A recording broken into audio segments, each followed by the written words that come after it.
வணக்கம் மக்களே, welcome back to நேற்று இன்று நாளை. இன்னைக்கு நம்ம வீடியோல மேங்களூர் பன்ஸ் எப்படி பண்ணலாங்கிறத தான் பார்க்க போறோம்.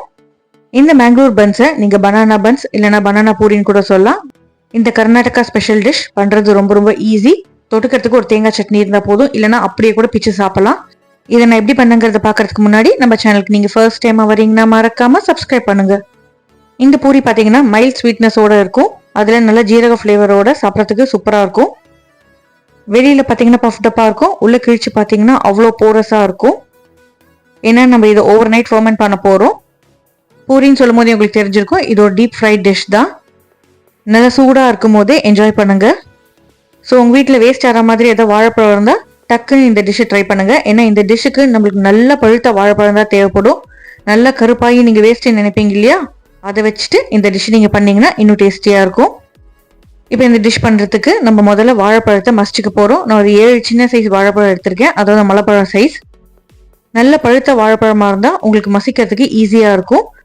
பிளாக்காக எடுக்கிற வாழைப்பழம் அதே சமயம் கெட்டு போகாமல் இருக்கான்னு செக் பண்ணிக்கோங்க. இந்த வாழைப்பழத்தை முதல்ல ஒரு ஃபோக் வச்சு மசிச்சுட்டு அதுக்கப்புறம் கை போட்டு நல்லா பிசைஞ்சிக்கலாம். பிளெண்டர் எதுவும் யூஸ் பண்ணக்கூடாது. ஆத்தென்டிக்காக ட்ரெடிஷ்னலாக உங்களுக்கு இந்த பன் வரணும்னா நீங்கள் கையில் தான் மசிக்கணும். ஆக்சுவலி இது நல்ல ஒரு சாட்டிஸ்ஃபைங்கான ஒர்க் தான், ஏன்னா வாழைப்பழம் அவ்வளோ ஸ்குஷியாக இருக்கும். வாழைப்பழத்தை நல்லா மசிச்சதுக்கு அப்புறமா இதுல 1 டேபிள் ஸ்பூன் சர்க்கரை சேர்த்துக்கலாம். உங்களுக்கு நல்லா ஸ்வீட்டா வேணும்னா சர்க்கரை கொஞ்சம் கூட சேர்த்துக்கோங்க. கொஞ்சமா இந்த பூரிக்கு தேவையான அளவுக்கு உப்பு சேர்த்துக்கலாம்.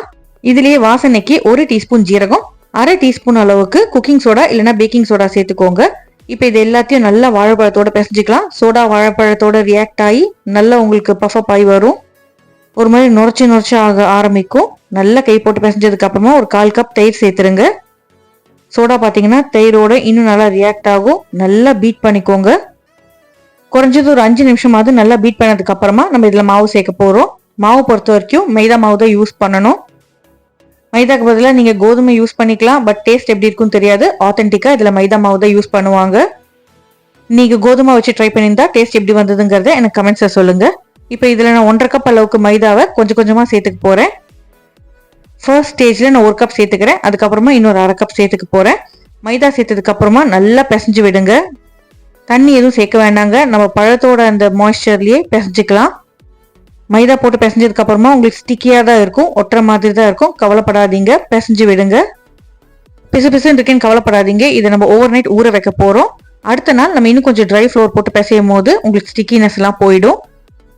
வெட்டா இருக்கிற இந்த மாவை ஒரு பவுலுக்கு மாற்றிக்கலாம். மூடி போட்ட பவுல் எடுத்துக்கோங்க. பவுலுக்கு மாற்றினதுக்கு அப்புறமா மேலே ட்ரை ஆகாமல் இருக்கிறதுக்காக 1 டீஸ்பூன் நெய் தடவிக்கலாம். நெய் நல்லா ஸ்ப்ரெட் பண்ணி விட்டதுக்கு அப்புறமா மூடி போட்டுட்டு ஓவர் நைட் அப்படியே விட்டுருங்க. ரூம் டெம்பரேச்சர்ல தான் இருக்கணும், ஃப்ரிட்ஜுக்குள்ள வைக்க வேண்டாம். வெளியில வச்ச இந்த மாவு பார்த்தீங்கன்னா அடுத்த நாள் நல்லா புளிச்சு ஃபெர்மெண்ட் ஆகி உங்களுக்கு சூப்பராக ரெடியாக இருக்கும். ஃப்ரிட்ஜுக்குள்ள வச்சிங்கன்னா ஃபெர்மெண்டேஷன் ஸ்டாப் ஆகிடும். ஸோ நீங்கள் இப்போ பிரேக்ஃபாஸ்ட்டுக்கு பண்ணுறீங்கன்னா நைட்டே மாவு பிசைஞ்சு வச்சுருங்க. இல்லை டின்னருக்கு பண்ணுறீங்கன்னா மார்னிங் மாவு பிசைஞ்சு வச்சுட்டிங்கன்னா நைட்டுக்குள்ளே உங்களுக்கு நல்லா ஃபெர்மெண்ட் ஆகிடும். நீங்க மாவு திறந்து பார்த்தீங்கனாலே உங்களுக்கு தெரியும் ஃபர்மெண்ட் ஆன மாவுக்கும் ஆகாத மாவுக்கும் இருக்கிற டிஃப்ரென்ஸ். இப்போ நம்ம இந்த ஸ்டிக்கினஸை கம்மி பண்றதுக்கு கொஞ்சம் கொஞ்சமா மைதா சேர்த்துக்கலாம். கிட்டத்தட்ட உங்களுக்கு 1லேருந்து 1/2 கப் அளவுக்கு மைதா தேவைப்படும். கொஞ்சம் கொஞ்சமா தூவி விட்டு பிசைஞ்சிட்டே வாங்க. எந்த ஸ்டேஜ்ல உங்களுக்கு நான் ஸ்டிக்கியா இருக்கோ அந்த ஸ்டேஜ்ல நீங்க மைதா ஆட் பண்றதை ஸ்டாப் பண்ணிக்கலாம். மாவு நல்லா பிசைஞ்சு ரெடி ஆனதுக்கு அப்புறமா இதை நம்ம தேய்ச்சிக்க போறோம்.